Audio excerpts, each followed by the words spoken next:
যারা ভাতের পরিবর্তে বিস্কিট খেতে পছন্দ করেন, আজকের ভিডিওটি তাদের জন্য।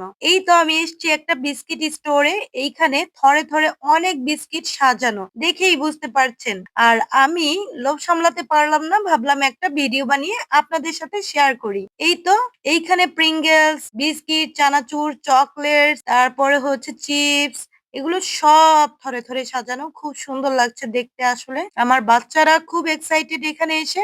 আগে পুরো মাসের সংসার খরচে আমার যত টাকা লাগতো, এখন শুধুমাত্র চিপস, চকলেট, জুস, বিস্কিট, চানাচুর এছাড়াও অন্যান্য কেনাকাটায় তার চাইতে ৪-৫ গুণ টাকা বেশি খরচ হয়। প্রত্যেকটা জিনিসের দাম আসলে দ্বিগুণ, ৩ গুণ, ৪ গুণ, ৫ গুণও হয়েছে।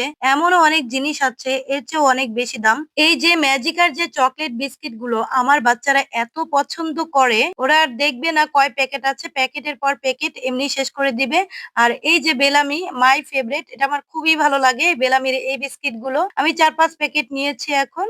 আর বাচ্চাদের কিছু পছন্দের বিস্কিট ছিল, বাচ্চারা কিছু চকলেট নিল, আর আমি এইখান থেকে বেকারির কিছু আইটেম নিলাম। এই সুপার শপের ড্রাই কেক গুলো এত ভালো লাগে আমার কাছে, আমি প্রচন্ড ড্রাই কেক পছন্দ করি। এইখান থেকে সেই ড্রাই কেক গুলো নিয়ে যাই। এই তো আজকের এই বিস্কিট কেনাকাটা আমার এখানেই শেষ। সবাই ভালো থাকবেন, আল্লাহ হাফেজ।